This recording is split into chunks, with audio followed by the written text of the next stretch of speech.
Abu Sufyan ini adalah panglima besarnya di dalam peperangan Uhud. Ketika Abu Sufyan melihat di gunung Uhud tersebut, melihat ketika perang berkecamuk dan sebagian sahabat ada yang lari, maka Abu Sufyan pun berteriak, ingin memastikan apakah Rasulullah SAW itu sudah tewas ataukah tidak.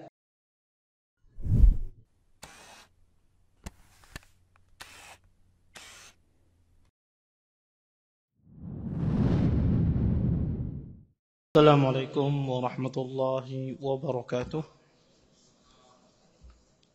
Innal hamdalillah nahmaduhu wa nasta'inuhu wa nastaghfiruh wa na'udzu billahi min shururi anfusina wa min sayyiati a'malina.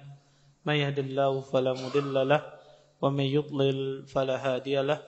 Asyhadu an la ilaha illallah wahdahu la syarika lahu wa asyhadu anna Muhammadan 'abduhu wa rasuluh.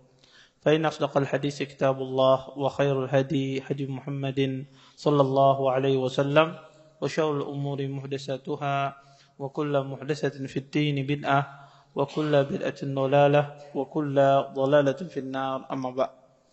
Bapak-bapak, ibu-ibu, ikhwan dan akhwat yang dimuliakan oleh Allah Subhanahu wa taala. Alhamdulillah, segala puji bagi Allah Subhanahu wa taala dengan limpahan nikmat yang begitu besar. Di antaranya nikmat iman, nikmat Islam, nikmat kesehatan, sehingga kita semua diberikan kemudahan oleh Allah Subhanahu wa taala untuk bisa berhadir di majelis ilmu. Mudah-mudahan apa yang kita pelajari, apa yang kita tuntut pada malam hari ini mendatangkan keberkahan dari Allah Subhanahu wa taala dan kita bisa mengambil manfaat dari apa yang akan disampaikan nantinya. Bapak, Ibu, ikhwan dan akhwat yang dimuliakan oleh Allah Subhanahu wa taala, kita lanjutkan kajian kita tentang pembahasan kitab Khulasah Nurul Yaqin.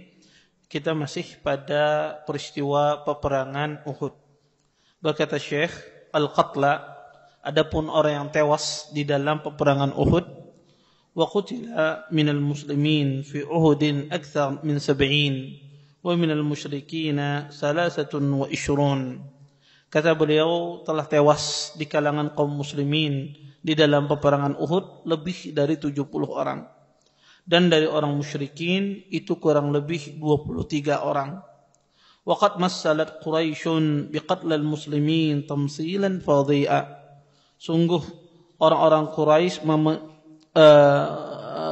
mencincang-cincang ya, orang-orang yang tewas di kalangan muslimin dengan mutilasi yang sangat menyeramkan. Wa qutila fi hadhil ghazwah Hamzah. Dan telah terbunuh di dalam peperangan ini adalah sahabat Nabi Hamzah, amr Rasul sallallahu alaihi wasallam. Pamannya Rasulullah sallallahu alaihi wasallam. Ghafalahu rajul ismuhu Wahsyiyun, yang telah membunuhnya seorang laki-laki yang bernama Wahsy. Wa baqarat batnahu ra'atun, dan perut Hamzah dibelah oleh seorang wanita. Wa akhadat kabidahu litakulaha, dan dia pun mengambil hati Hamzah dan dia memakannya wanita tersebut. Falakatha summa arsalatha, kemudian dia kunyah-kunyah hati tersebut, kemudian dia buang hati tersebut. Waqad hazina alaihi ar-rasul sallallahu alaihi wasallam wa amara bidafni jami' asy-syuhada fi siyabihim allati qutilu fiha. Dan sungguh Nabi sallallahu alaihi wasallam, kata beliau, bersedih dengan apa yang terjadi, apa yang menimpa pada sahabat-sahabat Nabi. Dan Nabi pun menyuruh para syuhada itu dikuburkan ya, dan dikafankan pada baju-baju mereka yang mereka terbunuh. Walamma rajal muslimuna ila al-Madinah sakhira bihim al-yahud wal munafiqun wa qalu li ikhwanihim walau kanu 'indana ma matu wa ma qutilu. Ketika kaum muslimin balik ke kota Madinah, maka orang Yahudi dan orang-orang munafikin mencela, menghina para sahabat dan Nabi sallallahu alaihi wasallam, dan mereka mengatakan kepada para sahabat dan Nabi sallallahu alaihi wasallam, dan yang mana Allah sebutkan dalam Al-Qur'an, kalau seandainya mereka tetap di sini di kota Madinah tidak berperang, niscaya mereka tidak mati dan tidak terbunuh. Bapak, Ibu, ikhwan dan akhwat yang dimuliakan oleh Allah Subhanahu wa taala, pada pertemuan yang lalu kita menjelaskan bagaimana Nabi sallallahu alaihi wasallam terdesak dan dilukai oleh orang-orang kufar Quraisy. Dan kita jelaskan Nabi SAW lari atau Nabi SAW mundur ke atas gunung, yaitu ke atas gunung Uhud. Dan pada saat itulah Nabi SAW dan sebagian para sahabat menyusul Nabi SAW di gunung Uhud. Dan sebagian sahabat, sebagaimana kita katakan pada pertemuan sebelumnya, ada sebagian sahabat yang lari ke kota Madinah, ada sebagian sahabat yang mereka duduk termenung, tidak mau ikut berperang karena mendengar peristiwa Nabi SAW sudah tewas. Kemudian ada sebagian sahabat yang ikut bersama Nabi SAW. Ketika Nabi SAW berada di atas gunung Uhud, sedangkan peperangan itu terjadi di bawah gunung. Pada saat itu Abu Sufyan dan pasukannya, dan Abu Sufyan ini adalah panglima besarnya di dalam peperangan Uhud. Ketika Abu Sufyan melihat di gunung Uhud tersebut, melihat ketika perang berkecamuk dan sebagian sahabat ada yang lari, maka Abu Sufyan pun berteriak ingin memastikan apakah Rasulullah SAW itu sudah tewas ataukah tidak. Maka Abu Sufyan pun berteriak. Abu Sufyan mengatakan, "Afikum Muhammad." Abu Sufyan berteriak di medan peperangan Uhud, "Afikum Muhammad." Apakah ada di antara kalian Muhammad? Nabi SAW mengisyaratkan kepada para sahabat jangan dijawab. Karena Abu Sufyan ingin mengetahui di mana posisi Rasulullah SAW. Kata Nabi SAW, jangan dijawab. Kemudian Abu Sufyan pun mengatakan, "Afikum Ibnu Abi Quhafah." Apakah ada di antara kalian Ibnu Abi Quhafah? Apakah masih hidup di antara kalian Ibnu Abi Quhafah, yaitu Abu Bakar Siddiq radhiyallahu taala anhu?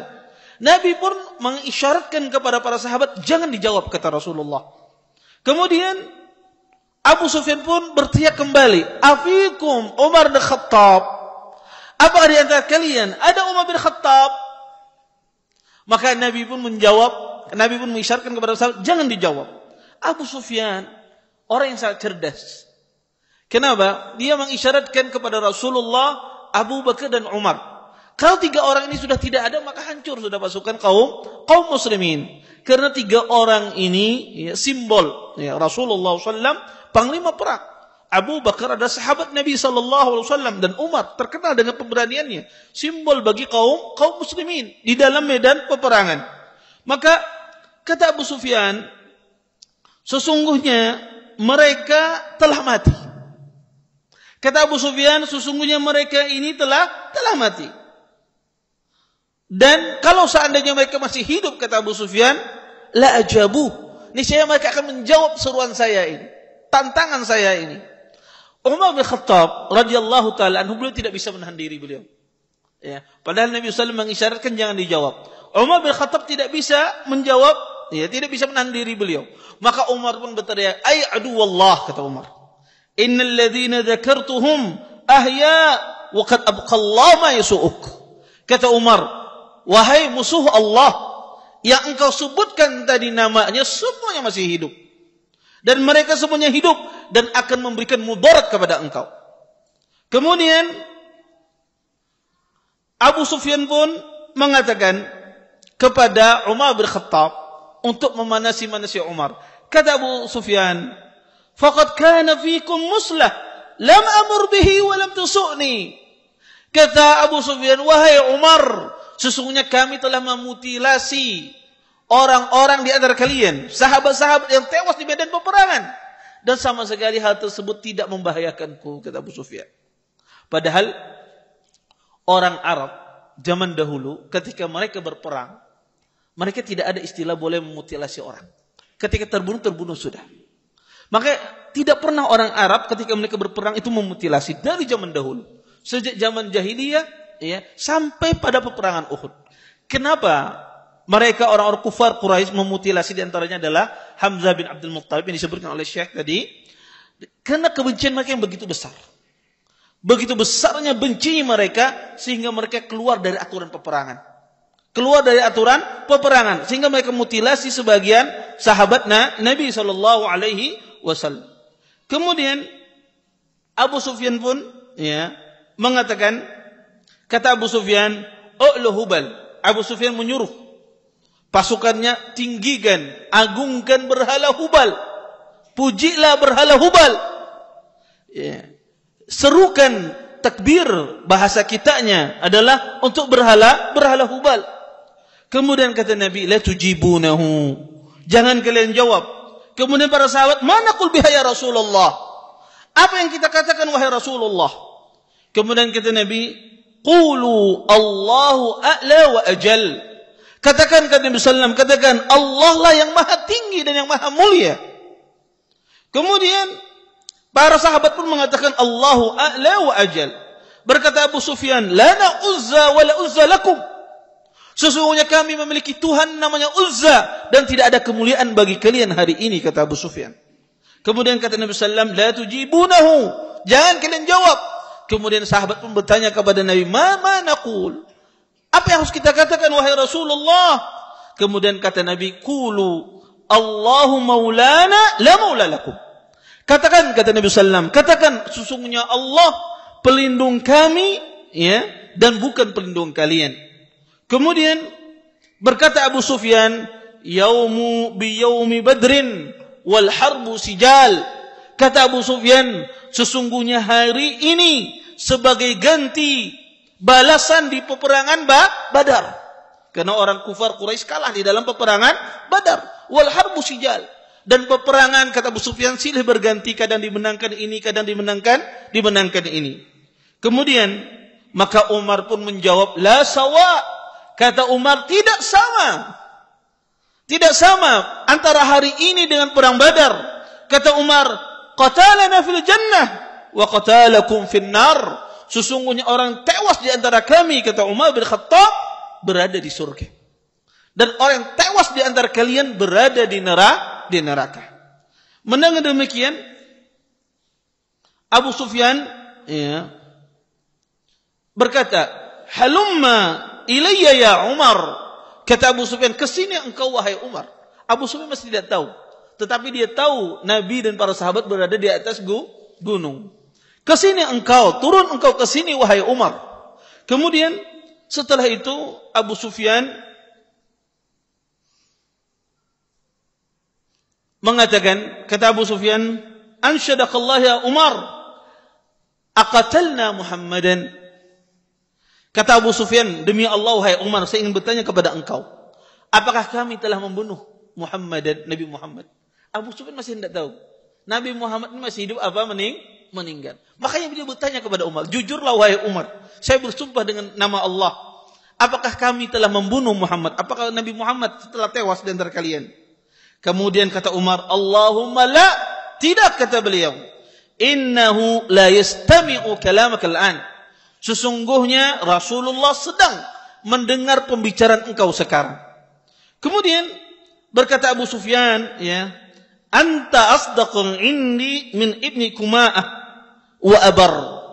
Kata Abu Sufyan, "Wahai Umar, perkataan kamu lebih saya percayai dari perkataan Ibnu Kuma'ah." Ibnu Kuma'ah ini yang mendapati Nabi terperosok di dalam lubang, kemudian dia lempar pakai besi yang masuk ke dalam pipi Nabi sallallahu alaihi wasallam. Kata Abu Sufyan, "Saya mempercaya engkau wahai Umar daripada Ibnu Kuma'ah." Lihat, orang kafir Quraisy dia percaya sama kaum muslimin, dan dia menghormati kaum muslimin. Di sisi lain begitu besar kebencian mereka, tapi di sisi lain mereka percaya apa yang disampaikan oleh kaum muslimin. Kemudian setelah itu Abu Sufyan ketika mendengar tersebut tidak berpikir dia untuk naik ke atas. Bahkan Abu Sufyan bersama pasukannya mengajak semuanya untuk pulang ke kota Mekah. Abu Sufyan dan bala tentaranya tidak sama sekali ingin beranjak menaiki gunung ke atas menyusul Nabi sallallahu alaihi wasallam. Bahkan Abu Sufyan menganggap bahwasanya sudah peperangan ini sudah cukup, mari kita pulang ke kota Mekah. Makanya para ulama rahimahullahu taala mengatakan sesungguhnya peristiwa Uhud ini apa yang harusnya kita katakan? Apakah kaum muslimin di dalam peperangan Uhud ini kalah ataukah tidak kalah? Maka para ahli sejarah pun bingung.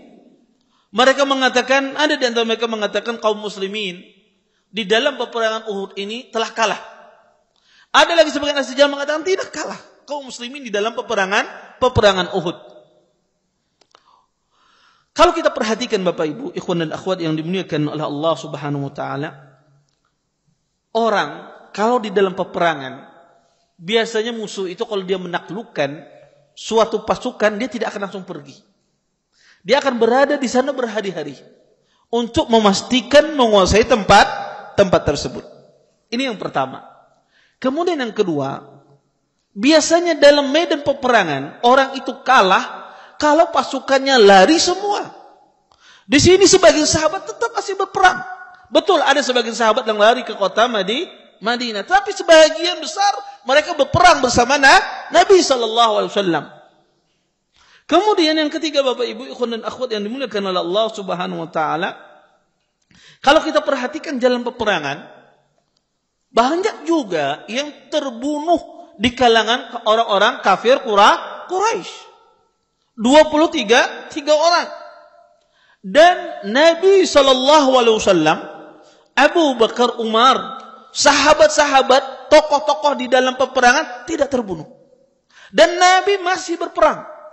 Oleh karena itu kata para ulama rahimahullahu ta'ala, tidak bisa kita katakan bahwasanya peperangan Uhud ini dimenangkan oleh orang musyrikin. Tetapi kata para ulama, kita mengatakan peperangan Uhud ini dengan istilah musibah yang terjadi di kalangan kaum muslimin. Makanya Allah sebutkan di dalam Al-Quran, peperangan Uhud ini adalah sebuah musibah. Kata Allah Subhanahu wa taala, awalamma asabatkum musibatun qad asabtum mislaiha. Kata Allah, ketika musibah yang menimpa kalian, ya, sesungguhnya kalian telah tertimpa musibah. Ya, di dalam ayat lain kata Allah, wa ma asabakum yaumul taqal jam'an, dan apa yang menimpa kalian pada peperangan Uhud. Allah namakan di dalam peperangan Uhud itu bukan kaum muslimin kalah, tidak. Tapi Allah namakan itu musibah. Musibah yang terjadi yang menimpa kaum muslimin.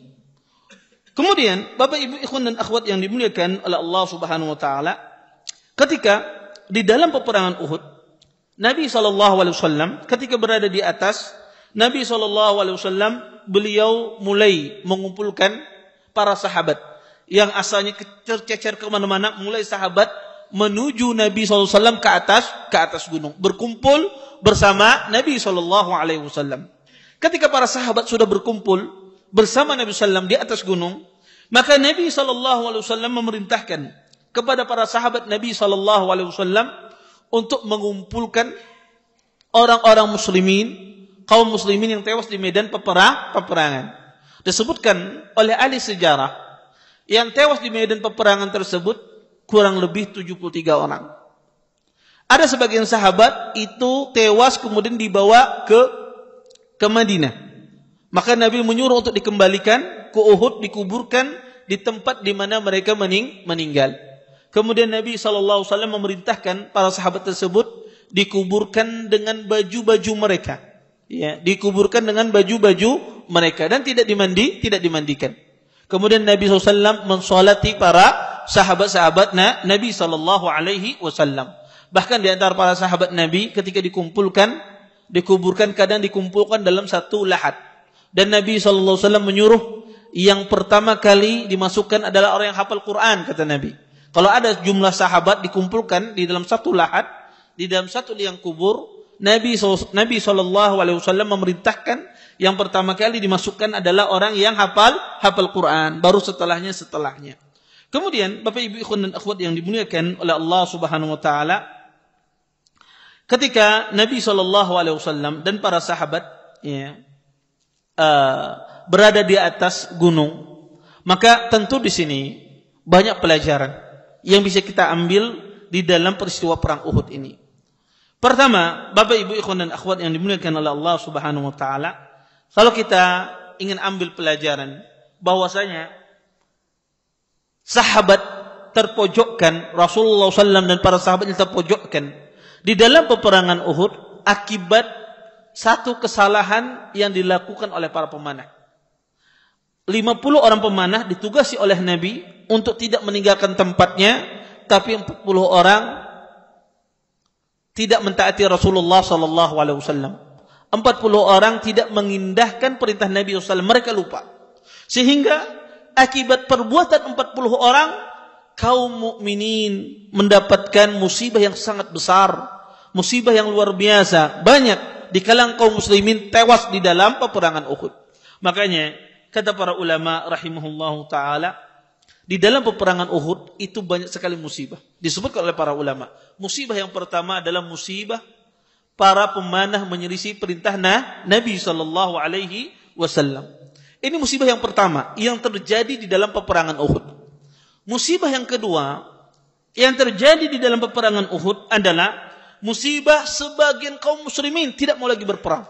Ketika mendengar Nabi SAW tewas di medan peperangan, sebagian kaum muslimin, mereka duduk termenung, tidak mau lagi berperang. Mereka lempar pedang mereka, tidak mau lagi berperang. Makanya Allah Subhanahu wa ta'ala tegur di dalam Al-Quran. Kata Allah, wa man yaqnut min rahmatillah, wa man yaqnut min rahmati rabbih illa dhallun. Kata Allah, dan barang siapa yang berputus asa dari rahmat Allah kecuali orang-orang yang sesat. Kata Allah, innahu la yai'asu min rauhillah illa qaumul kafirun. Sesungguhnya tidaklah orang berputus asa dari sisi Allah kecuali orang-orang kafir, kata Allah. Allah memberikan semangat kepada kaum mukminin agar mereka tidak berputus asa. Dan ini musibah yang kedua, menimpa para sahabat Nabi di dalam medan peperangan Uhud. Mereka tidak ikut berperang, mereka menghentikan peperangan dan tidak mau lagi berperang. Kemudian musibah yang ketiga yang terjadi di dalam peperangan Uhud yang menimpa kaum muslimin adalah larinya sebahagian sahabat dari medan peperangan. Ada sebagian sahabat itu kabur dari medan peperangan, kembali ke kota Madinah. Dan ini juga musibah yang menimpa kaum mukminin. Kemudian, ya, Bapak Ibu ikhwan dan akhwat yang dimuliakan oleh Allah Subhanahu wa taala, ya. Kenapa kata para ulama musibah ini terjadi kepada para sahabat Nabi sallallahu alaihi wasallam? Sebabnya satu. Kenapa para pemanah itu menyelisihi perintah Nabi sallallahu alaihi wasallam? Sebabnya satu. Apa itu? Akibat hubbud dunia, cinta dengan dunia. Karena para pemanah, asalnya para sahabat Nabi ketika berperang, mereka karena Allah Subhanahu wa taala. Di tengah peperangan pun mereka karena Allah Subhanahu wa taala. Di saat-saat di akhir peperangan masuk kepada mereka hubbud dunia, cinta terhadap dunia. Cinta terhadap dunia. Sehingga ketika pemanah melihat ghanimah harta rampasan perang, mereka lupa terhadap perintah Nabi sallallahu alaihi wasallam. Maka kata para ulama, cinta dunia itu membawa musibah yang besar bagi seorang mukmin. Makanya kata Nabi SAW, yang saya takutkan kepada kalian ditimpa penyakit wahan, yaitu hubud dunya wa karahiyatul maut. Orang cinta terhadap dunia dan takut terhadap kematian. Padahal kita tahu orang-orang kafir Quraisy ketika mereka menguasai medan peperangan, mereka tidak mendapatkan satu pun ghanimah dari kaum mukminin. Makanya di antara yang membuktikan kata ahli sejarah bahwasanya orang kufar itu tidak menang di dalam peperangan Uhud, tidak ada satu ghanimah yang mereka dapatkan. Karena tabiat di dalam medan peperangan itu harus mendapatkan harta rampasan perang kalau mereka menang. Di dalam peperangan Uhud tidak ada satu pun harta rampasan perang dari kaum mukminin yang diambil oleh orang kufar Quraisy. Makanya kata ahli sejarah, sebetulnya tidak menang orang kufar Quraisy, dan nanti kita jelaskan, nanti ada peperangan Hamraul Asad. Kemudian, Bapak Ibu ikhwan dan akhwat yang dimuliakan oleh Allah Subhanahu wa taala. Oleh karena itu, ada 3 musibah yang menimpa kaum mukminin. Terus bagaimana Nabi sallallahu alaihi wasallam membangkitkan kembali kaum mukminin agar mereka tidak terlena dengan musibah mereka. Apa yang dilakukan oleh Nabi sallallahu alaihi wasallam? Maka Nabi sallallahu alaihi wasallam, Allah Subhanahu wa taala banyak sekali menurunkan ayat khususnya di dalam surah Ali Imran berkaitan di dalam peperangan Uhud. Maka kaum mukminin diingatkan bahwasanya tentang bahaya maksiat. Di antara bentuk bagaimana Nabi sallallahu alaihi wasallam membangkitkan kembali semangat kaum mukminin untuk berperang, mengingatkan bahwasanya malapetaka ketika orang bermaksiat menyelisih perintah Rasulullah sallallahu alaihi wasallam. Makanya Allah Subhanahu wa taala berfirman dalam Al-Qur'an, "Fala wa rabbika la yu'minun hatta yuhaqqimuka fima shajara bainahum, thumma la yajidu fi anfusihim harajan mimma qadaita wa yusallimu taslima."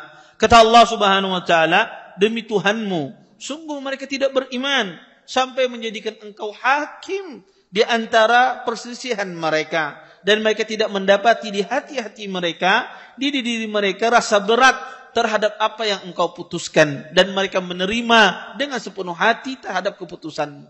Maka Allah Subhanahu wa taala dan Nabi SAW mengingatkan kaum mukminin bahwasanya maksiat itu membawa malapetaka.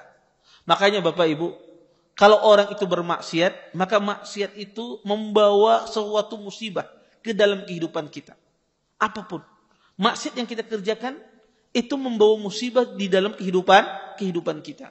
Makanya kata para salaf, kadang saya tahu ketika saya bermaksiat, saya dapati dampak dari perbuatan maksiat tersebut di hewan saya, di kendaraan saya, di keluarga saya, di istri saya dan anak saya.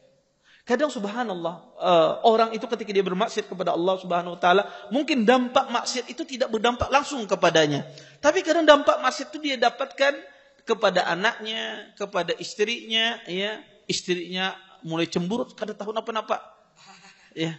Istrinya ya kadang menegur apa macam. Ya.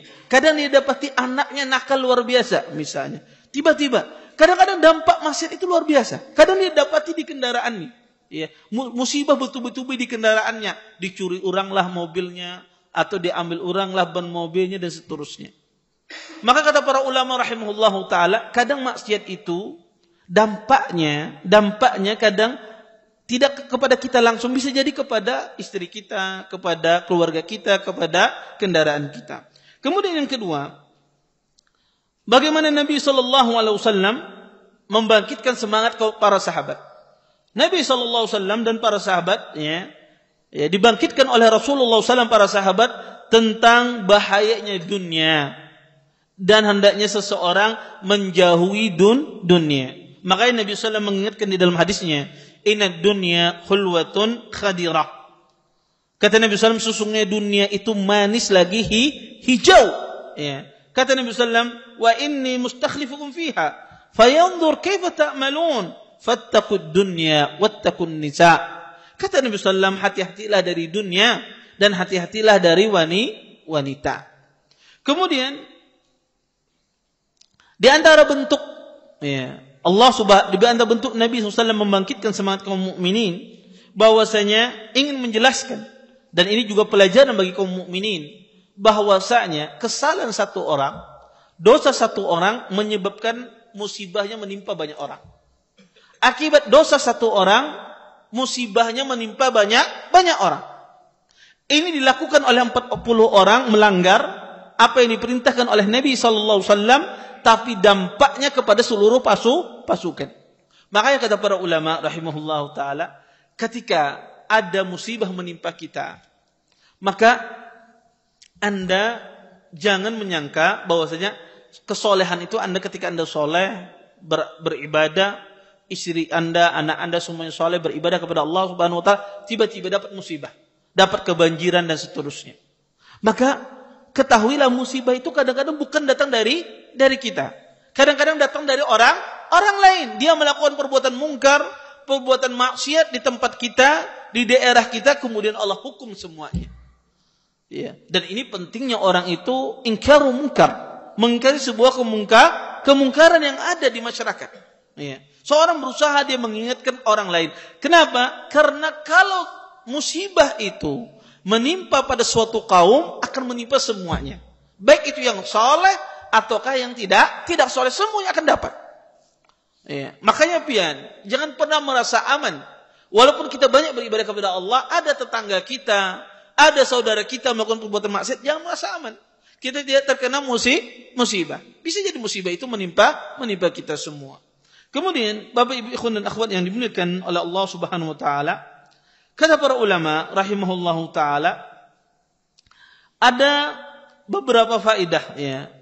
hikmah yang bisa diambil di dalam peperangan Uhud ini. Di antaranya adalah Allah Subhanahu wa taala menjadikan sebahagian orang-orang kafir, tokoh-tokoh di dalam peperangan Uhud itu masih hidup.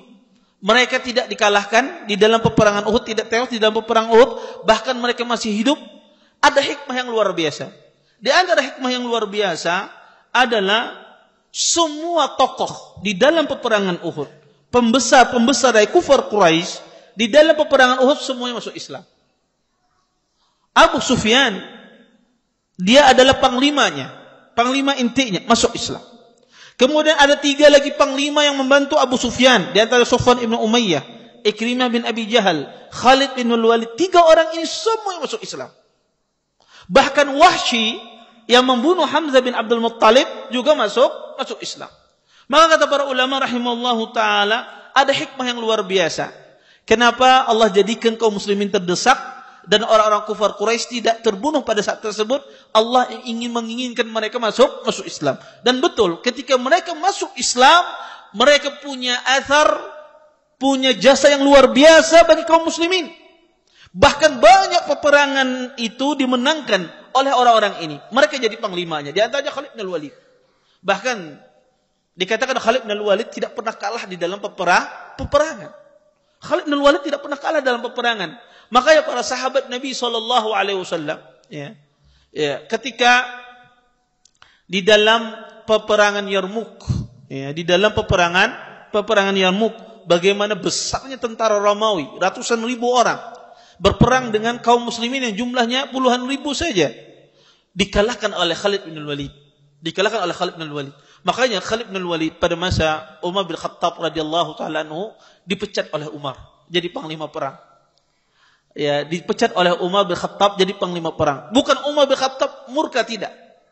Umar bin Khattab tidak murka. Makanya Khalid bin Walid ketika dia meninggal, Khalid bin Walid ingin meninggal di dalam medan peperangan, tapi tidak bisa. Dia meninggal di atas kasurnya. Makanya Umar ketika mengunjungi Khalid bin Walid, kata Umar, sesungguhnya saya memecatmu bukan saya benci kepada engkau, Khalid. Ya. Kata Umar, bukan saya benci kepada engkau, tapi saya takut orang-orang muslim bertawakal kepada engkau, tidak bertawakal kepada Allah Subhanahu wa taala.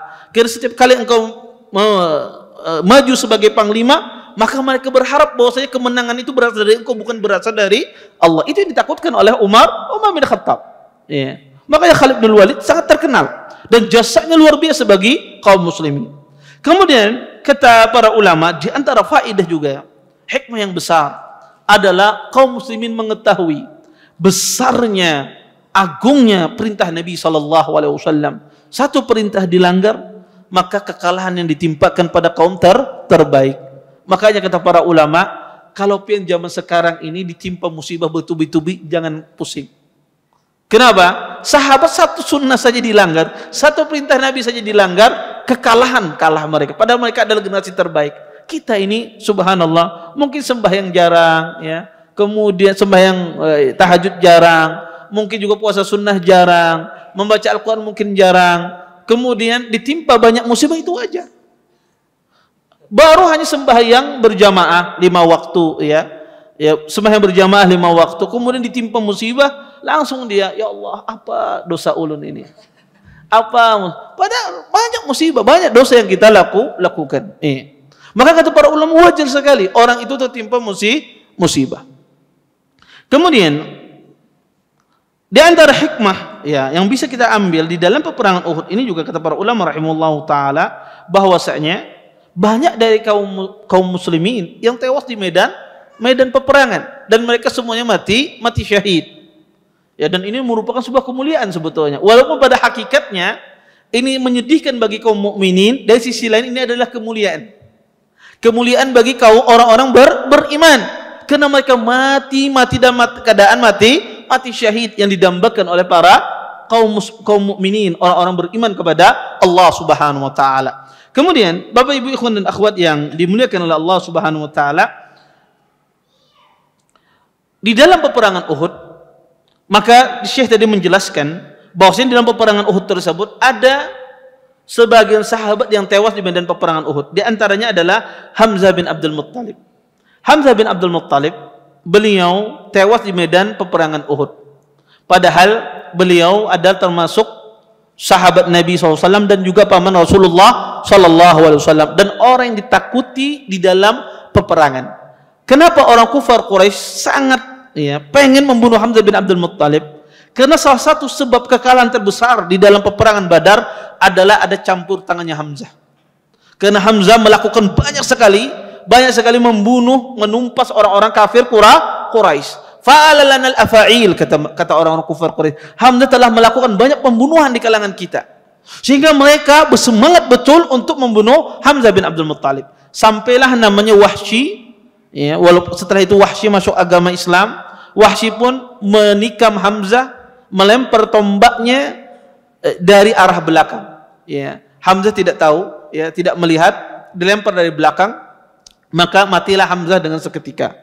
Ketika Hamzah mati, Hindun binti Utbah datang, kemudian membelah dada Hamzah, kemudian dia ambil hati Hamzah, kemudian dimakan, dikunyah sama Hindun, kemudian dikeluarkan. Kemudian setelah itu Hindun binti Utbah dan Wahsy semuanya masuk Islam dan mereka menjadi orang yang terbaik di dalam agama Islam. Bahkan Wahsy, kata Wahsy, dulu saya pernah membunuh orang yang paling mulia dalam Islam, yaitu Hamzah bin Abdul Muttalib. Dan setelah masuk Islam, saya bunuh orang yang paling bejat, paling kufur di dalam Islam, yaitu Musailamah al-Kadzdzab. Dibunuh oleh Wahsy.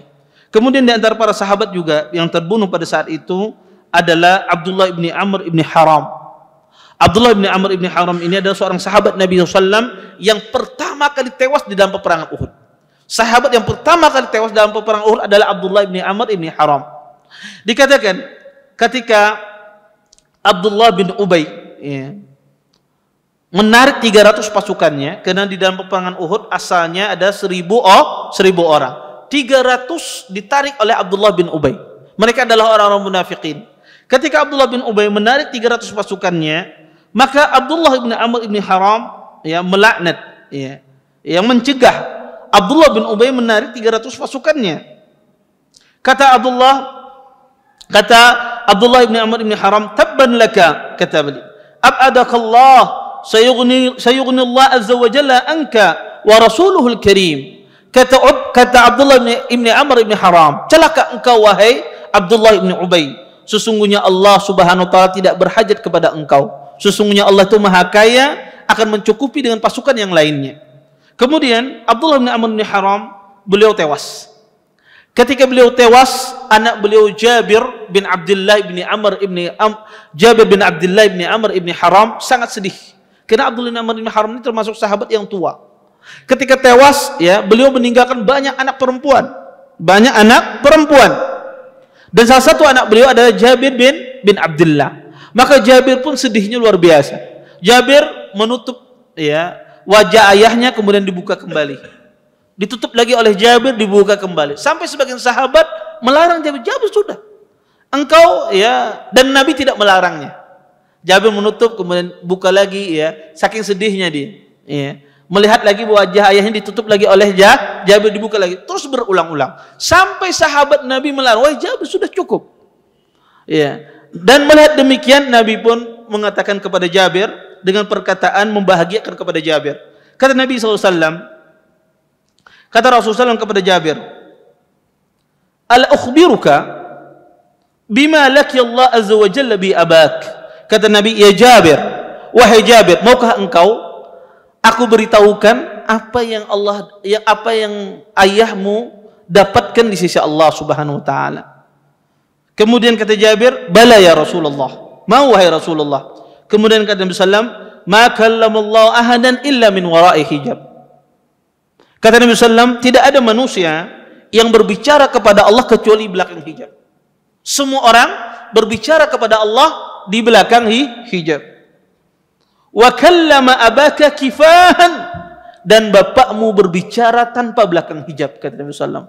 Maka mendengar demikian pun Jabir pun senang, bahagianya luar biasa, sehingga beliau pun hilang kesedihan di dalam hati beliau. Maka banyak para sahabat Nabi SAW yang tewas di dalam peperangan Uhud. Di antaranya Mus'ab bin Umair juga tewas di medan peperangan Uhud. Mus'ab bin Umair ya, tewas dalam peperangan Uhud. Dan istrinya Mus'ab bin Umair itu kehilangan semuanya. Ayahnya istri Mus'ab tewas. Saudaranya tewas di medan peperangan Uhud. Suaminya Mus'ab bin Umair pun tewas di dalam medan peperangan Uhud. Maka Nabi SAW pun juga sedih melihat keadaan Mus'ab bin Umair, orang yang kaya raya, ketika mati ya kainnya tidak bisa menutupi seluruh tubuhnya. Kemudian Bapak Ibu ikhwan akhwat yang dimuliakan oleh Allah Subhanahu wa taala, ini beberapa sahabat yang tewas di dalam peperangan Uhud. Kemudian setelah dikuburkan para sahabat-sahabat Nabi sallallahu alaihi wasallam, Rasulullah sallallahu alaihi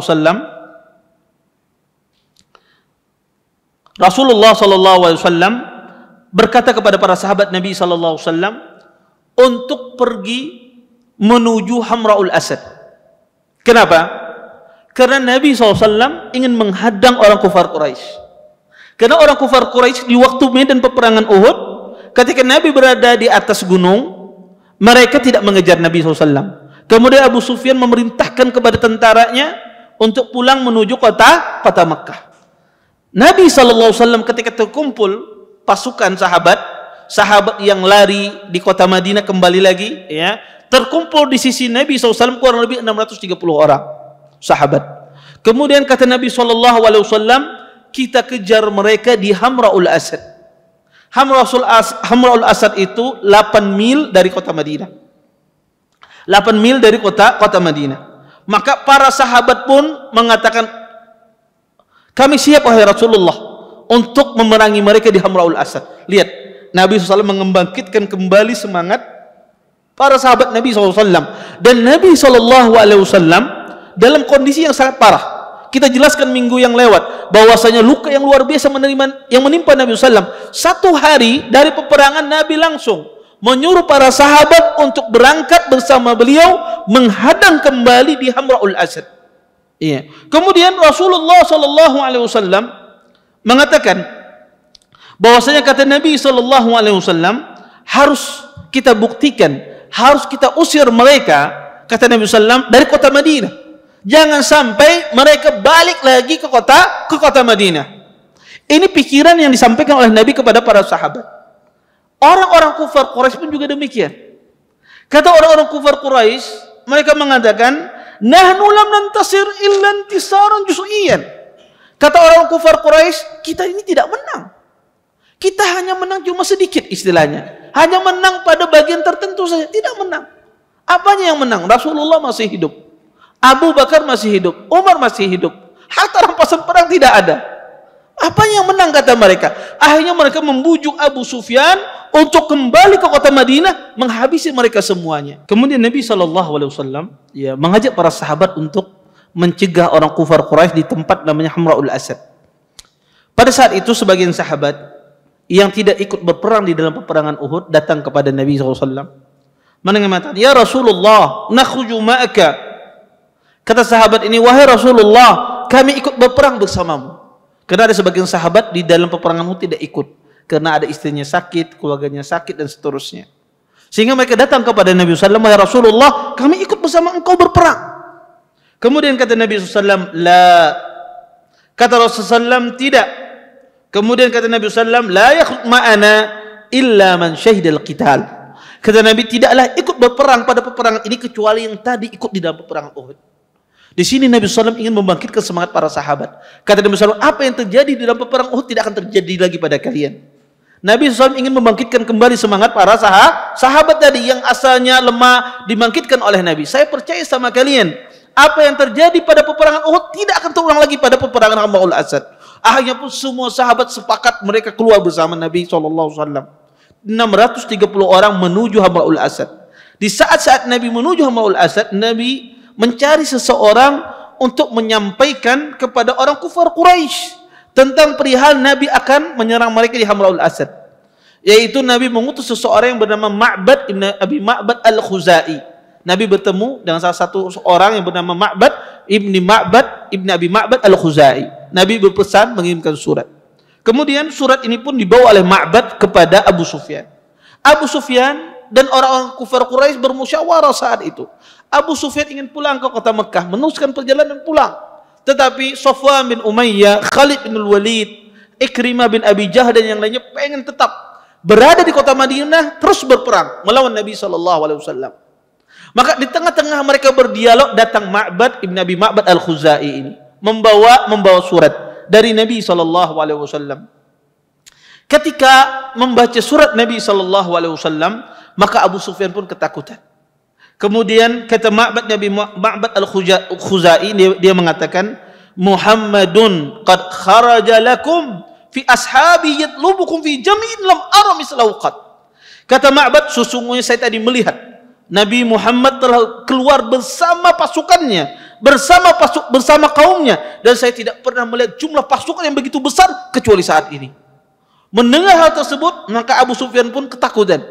Iya. Maka Abu Sufyan pun memutuskan, kata Abu Sufyan, "Wahai hak matakul, apa yang kau katakan?" kata Abu Sufyan. Kemudian Abu Sufyan pun menyuruh para pasukannya untuk pulang. Kemudian sebagian pasukan tetap bersikeras, di antaranya Safwan bin Umayyah untuk melawan Nabi sallallahu alaihi wasallam. Berkata Ma'bad lagi, Ma'bad mengatakan, "La taf'al, inni nasihun." Jangan kalian melawan Muhammad, sungguhnya saya memberikan nasihat, kata dia. Wahaka, kata Ma'bad, jangan engkau lawan Muhammad, sesungguhnya aku memberikan nasihat kepada engkau. Ketika Ma'bad berkata demikian, maka Abu Sufyan semangatnya luntur. Padahal dia menang 3.000 orang. Ya, melawan 630 orang.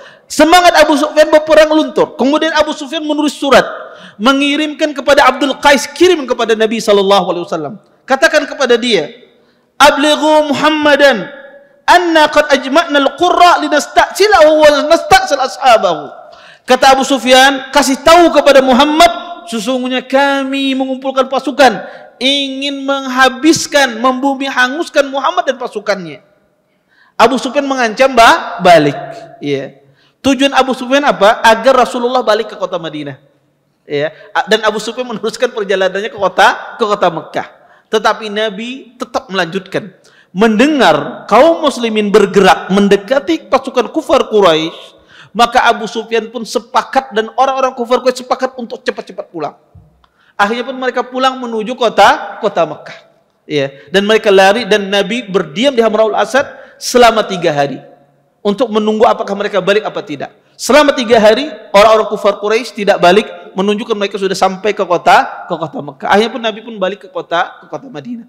Makanya kata para ulama rahimallahu taala, sebetulnya di dalam peperangan Uhud, di dalam peperangan Uhud itu Nabi SAW yang memukul balik orang-orang kufar Quraisy. Mereka meninggalkan kota Madinah dengan ketakutan, bukan dengan mereka senang, tapi mereka meninggalkan kota Madinah dengan ketakutan. Makanya ahli sejarah mengatakan bahwasanya di dalam peperangan Uhud ini tidak kalah orang-orang muslimin, tetapi mereka mendapatkan musibah akibat mereka menyelisihi perintah Nabi SAW. Baik, ini mungkin yang bisa ulun sampaikan, mudah-mudahan bermanfaat dari apa yang ulun sampaikan.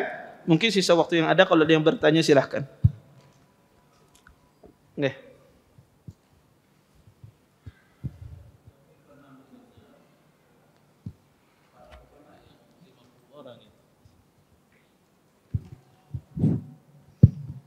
Kepada pendengar, ada yang berpendapat pemanah yang turun 40 orang itu dari para sahabat, tidak mungkin katanya mereka memperebutkan harta ganimah. Kenapa? Karena harta ganimah itu kan dibagi. Yang pertama. Yang kedua itu karena terjadi ijtihad katanya. Kan mereka lihat pasukan ini kan, pasukan kafir Quraisy kan sudah lari.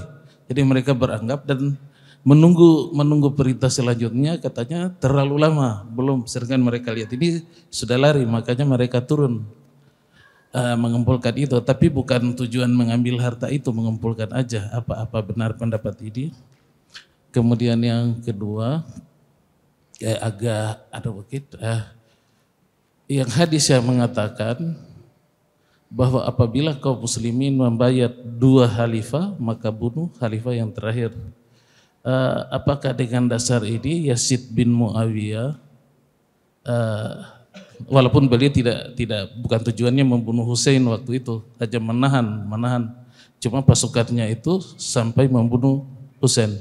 Terus yang kedua, dinasti Umayyah, Abdul Malik bin Marwan itu memerintahkan Hajjaj bin Yusuf untuk merebut kota Makkah dan Madinah. Apakah ini dibenarkan dengan hadis itu, Ustaz? Padahal korban besar sekali sampai Abdullah bin Zubair yang jadi khalifah waktu itu terbunuh, bahkan digantikan dengan Hajjaj bin Yusuf yang terkenal penguasa zalim waktu itu, Ustaz. Pertama, sahabat yang turun itu mereka beristihad. Betul, mereka beristihad, tapi istihadnya menyelisih nas. Maka salah, ya, bukan istihadnya menyelisih nas, ya, karena perintah Nabi jelas bahwasanya jangan sampai itu turun walaupun kalian melihat burung pemakan bangkai. Maka dan juga diingatkan oleh Jabir, diingatkan oleh Jubair bin Abdullah, para rais pemanah, ketua pemanah, jangan turun. Sehingga sahabat yang turun mereka bukan mereka beristihad tapi menyelisih nas, karena tidak ada takwil dari perintah Nabi SAW. Dan semua sahabat, baik itu yang turun dari pemanah, baik itu yang lari di medan peperangan, baik itu yang melemparkan pedang yang tidak mau berperang lagi, itu semuanya diampuni oleh Allah Subhanahu Wa Taala. Makanya kaum muslimin, ya, ketika semua sahabat itu diampuni oleh Allah Subhanahu Wa Taala, Allah sebutkan di dalam peperangan Uhud, kata Allah, tetapi kami ampuni semuanya, kata Allah Subhanahu Wa Taala. Makanya tidak boleh ada orang mencela sahabat pemanah tersebut, ya. Oh, ini pemanah ini, kemudian dicela, atau mencela sahabat yang lari di medan peperangan, dicela. Lari di medan peperangan dosa besar. Atau sahabat yang tidak mau berperang lagi karena mendengar Nabi tewas. Itu tidak boleh semuanya dicela. Kenapa? Karena Allah sudah mengampuni dosa-dosa mereka. Allah ampuni langsung, saat itu juga Allah ampuni dosa-dosa mereka. Dan namanya manusia, akan ada kesalahan yang timbul di kalangan manusia walaupun mereka adalah umat generasi terbaik. Jadi tidak benar bahwasanya mereka dapat pahala bahkan kena istihad, tidak. Tapi mereka menyelisihi perintah Nabi SAW. Kemudian yang kedua, pertanyaan kedua, pembunuhan Husain bin Ali bin Abdul Muttalib. Husain itu bukan khalifah. Husain bukan khalifah. Makanya keluarnya Husain itu keliru. Sebabnya matinya Husain akibat datangnya surat dari pamannya Muslim ibnu Aqil. Muslim ibnu Aqil menyurati Husain untuk datang ke kota Kufah, karena ahlu Kufah mereka semuanya sepakat untuk membaiat Husain menjadi seorang khalifah. Maka Husain berada di kota Madinah saat itu. Kemudian Husain pun terpengaruh dengan suratnya Muslim bin Aqil. Betul. Kemudian Muslim bin Aqil dibunuh oleh khalifah pada saat itu. Ya. Muslim ibnu Aqil dibunuh. Ya. Muslim ibnu Aqil dibunuh pada saat tersebut. Tapi Husain terlanjur keluar. Ketika Husain mau keluar, dinasihati oleh sahabat Nabi. Di antaranya adalah Abdullah bin Umar dan yang lainnya. Jangan keluar. Ini fitnah. Kata. Tapi Husain tetap bersikeras. Ketika sampai di Kufah, gubernur Kufah pada saat itu adalah Mus'ab. Ya, saya lupa namanya, Mus'ab bin siapa? Saya lupa namanya. Atau Mus'ab bin Zubair, kalau nggak salah. Mus'ab bin Zubair, kalau nggak salah. Khalifahnya pada saat tersebut, gubernurnya pada saat tersebut diganti oleh Yazid bin Muawiyah dengan khalifah yang lain yang lebih keras, dan pada saat itu mengirim Hajjaj. Pada saat dikirim pasukan Hajjaj oleh Yazid bin Muawiyah di kota Kufah, orang Kufah yang katanya tadi sepakat, ya, membela Husain, ternyata mereka tidak mau, ya, tidak mau keluar. Yang asalnya mereka sepakat akan membela Husain, datang dan seterusnya, tidak mau keluar. Sedangkan Husain ini keluar bersama keluarganya, 50 orang saja. Dari kota Madinah dia keluar bersama keluarganya, cuma 50 orang. Akhirnya Husain berhadapan dengan pasukan Yazid yang dipimpin oleh Hajjaj. Ketika sebelum berperang, pemimpin pasukan Amir ibn Sa'ad bin Abi Waqqas, anaknya Sa'ad bin Abi Waqqas, datang menemui Husain. Kemudian Amir bin Sa'ad menawarkan perdamaian pada saat tersebut. Husain pun setuju. Kata Husain, saya tidak menyangka semacam ini. Saya tertipu dengan orang-orang Kufah. Kata Husain, pilih 3 hal. Saya kembali ke kota Madinah, atau saya menjadi pasukan kalian, atau saya berbaiat dengan Yazid bin Muawiyah. 3 hal kata Husain, pilih dari saya akan saya lakukan. Dan itu semuanya adalah cara yang syar. Maka Amir bin Sa'ad senang sekali bahwasanya Husain melakukan demikian. Dia laporkan kepada Hajjaj pimpinannya, kepada gubernur Kufah pada saat itu. Saya lupa nama pengganti Mus'ab ini, gubernur Kufahnya. Kemudian dilaporkan pada saat tersebut. Tetapi ada orang-orang munafikin, dan orang-orang munafikin di antaranya adalah orang-orang yang ingin menghancurkan sesama kaum muslimin yang bernama Jiljawshan. Jiljawshan ini yang mengatakan, membisikkan kepada gubernur pada saat tersebut bahwasanya kalau engkau terima tawaran Husain ini, maka dia akan berkhianat. Akhirnya gubernur ini pun terpengaruh dengan Jiljawshan, orang munafik ini. Akhirnya pun terjadilah peperangan yang tidak seimbang. Maka terbunuhlah Husain di kota Kufah, yang mana kata para ulama akidah Ahlussunnah wal Jamaah meyakini Husain itu dibunuh secara zalim. Itu keyakinan Ahlussunnah. Husain itu membunuh, Husain itu salah. Itu membunuh dengan cara zalim. Itu keyakinan Ahlussunnah wal Jamaah. Apa yang dilakukan mereka terhadap Husain itu pembunuhan yang secara zalim. Husain tidak mau berperang. Maka yang selamat itu cuma 5 atau 7. Makanya ketika dibunuh Husain, kemudian diketahui oleh Yazid bin Muawiyah, Yazid sangat marah terhadap gubernur tersebut. Kata Yazid, cukup ketika dia mengatakan saya berbaiat, sudah selesai. Kenapa harus dibunuh Husain cucu Nabi SAW? Maka itu kesalahan, dan itu dosa besar. Tapi keluarnya Husain juga salah.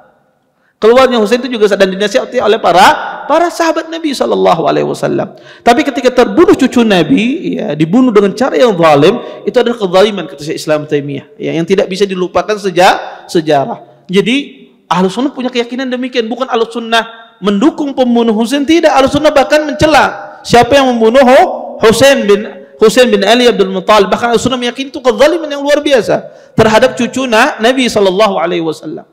Kemudian adapun yang ketiga, Abdul Malik bin Marwan dengan Abdullah bin Zubair. Abdullah bin Zubair khalifah tersendiri kota Hijaz. Abdul Malik bin Marwan khilafahnya di Syam, Bani Umayyah. Ini khilafah sendiri, berbeda negara, berbeda kekuasaan. Kemudian Abdul Malik bin Marwan menyerang Abdullah bin Zubair. Kemudian dia bisa mengalahkan Abdullah bin Zubair, maka dia menjadi khalifah lagi. Karena di dalam Islam kalau bisa mengalahkan, walaupun cara mengalahkan ini salah, ada sebuah negara misalnya berdiri sendiri, kemudian datang invasi terhadap negara tersebut, seseorang invasi terhadap negara tersebut, kemudian dia memenangkan, maka dia menjadi khalifah yang sah. Dan ini disebut dengan taghallub. Ini disebut dengan taghallub.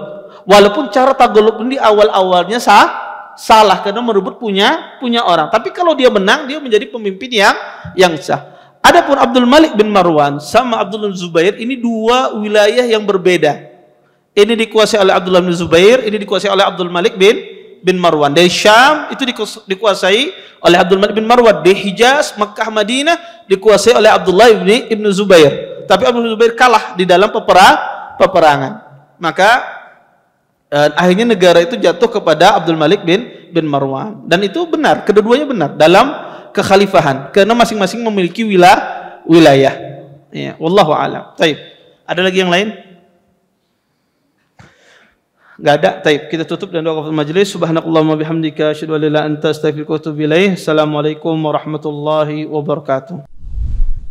Terima kasih. Jazakumullahu khairan wa barakallahu fikum. Video ini dibuat atas partisipasi dari donasi Anda. Semoga menjadi amal jariah bagi Anda semuanya.